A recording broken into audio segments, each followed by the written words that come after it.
Okay, I've gotten the entire strip of bias tape sewn on. So what I did is I went ahead and I sewed all the way up to my original turn down, and I overlapped it about another 1/4 of an inch. So now what you're going to do is you're just going to cut off that piece of bias tape. Just make sure you don't cut something you shouldn't. Okay, so let's just trim that there. Okay. Alright, so now we're at this point where we're going to go ahead, and that's why we made this turn on the top, because when we push this over, you're going to have that not have a raw edge.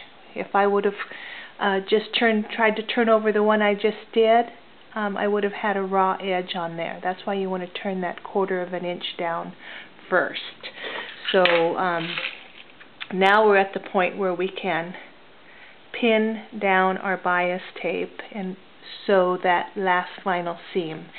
You'll notice that on every corner that I turned, you're going to have that sort of stand up on you like this in the corner, and the reason for is because we put a little bit of a pull when we turn those corners a little bit. So now we're going to go ahead and flip that, push those corners in, and then lay that flat, and you'll get a smooth finish.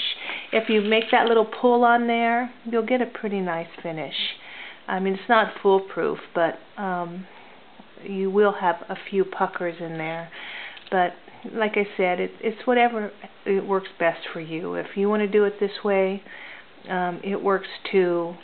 And technically this is the right way, but you can do it the other way too. It's whatever works for you. Okay, so you're going to do that on all of them, and then you're going to turn it over and you're going to sew, because this is the part that's you're going to see. So you're going to want a nice finish on the front.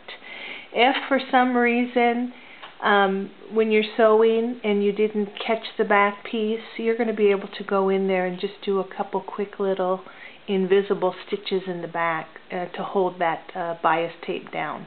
So if you don't catch them all, don't worry about it. You know, you just want the front to look nice, because you can always go back in the back and do a couple little stitches and nobody would even know the difference. So okay, so that's where we're at. Now as far as the Velcro goes, I took about 1.5 inches of Velcro.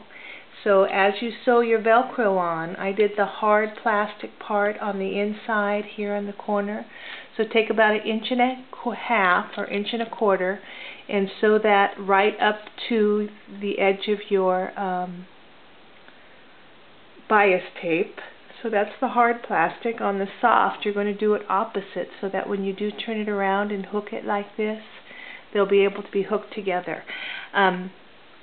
You're going to see the stitching. I don't know how else you can stop from seeing that stitching, but what I did is I just stitched it all the way around in a square.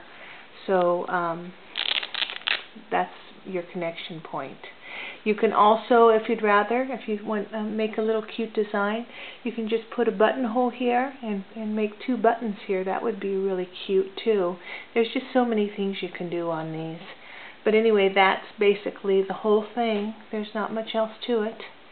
And that is the diaper wrap. Okay, so if you guys want the pattern, make sure you say you just want the 14-inch baby, because I've got so many patterns now. I don't want to send you everything. So just ask for the diaper or the diaper wrap, and I'll send it to you. But that's it. I'm not going to do any more on this video, and then I'll try and do a little. I got some really cute hot pink ribbed knit that I'm going to do a little shirt for the baby with this, and I think that would look real cute together. So I'll put a pattern, I'll try and get a pattern together.